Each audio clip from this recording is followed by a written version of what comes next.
Synopsis of the Books of the Bible. Mark. By JND Darby. New Testament. The Gospel of Mark. Chapter 6. Patient service accompanied by the testimony of judgment for rejection of his mission. In that which follows, the history, properly so called, of his service is resumed, Mark 6. Only we see him already rejected by a blinded people, in spite of the power which he had manifested, and which bore testimony to the glory of his person. Nevertheless, he pursues his service, and sends forth his disciples in order that no effort might be wanting, but with the testimony of the judgment that awaited those who should be guilty of the rejection of his mission, a rejection that was already taking place. The Lord, however, continues to give proof in mercy and in goodness that Jehovah, who had compassion on his people, was there, until at length he had to prepare his disciples for the certain result of his work, namely, his death by the hand of the Gentiles, to whom the chief priests would deliver him. The Lord's service, limited by Israel's unbelief, widened elsewhere. To the Jews, he was the carpenter, the son of Mary. Their unbelief stopped the beneficent hand of God with regard to themselves. Jesus carries on his work elsewhere and sends forth his disciples, an act which implied the possession of divine power.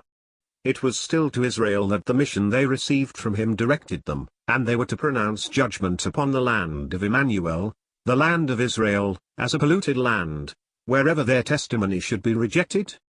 They were to go forth resting on the mighty protection of him who sent them, and they should lack nothing. He was sovereign Lord, all things were at his disposal. Christ can not only communicate blessings as the channel of blessing himself but can also confer on his disciples the power of casting out devils. The disciples fulfill their task. This passage shows forth in a remarkable manner the position and glory of Christ. He is the servant, for men, the carpenter's son. In his new service, he takes no place but the filling up of that which God had given him to do.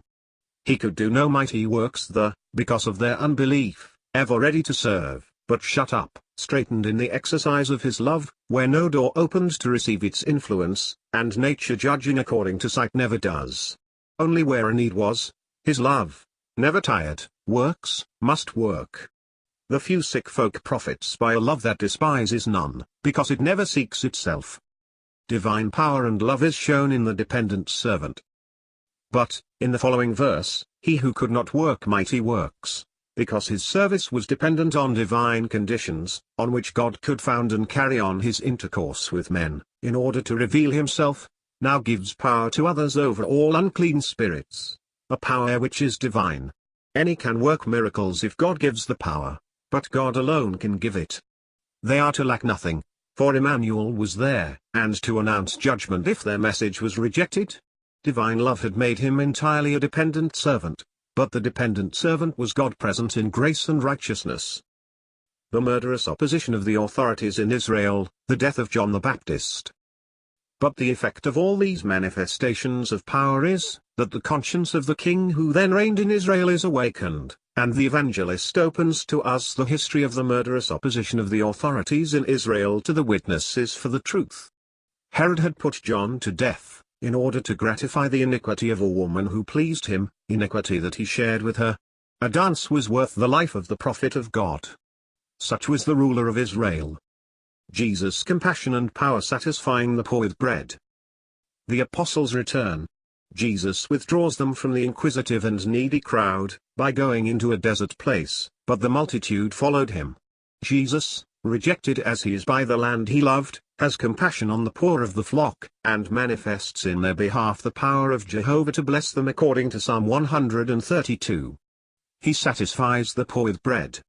Having sent the people away, he crosses the sea on foot, and, rejoining his disciples, the wind ceases, a figure, of which we have spoken when meditating on Matthew. Their work was finished. As to themselves, in spite of all his miracles, their hearts at that time were still hard and forgot the miracles, one after the other. The Lord pursues his work of blessing. It was but to touch him and be healed.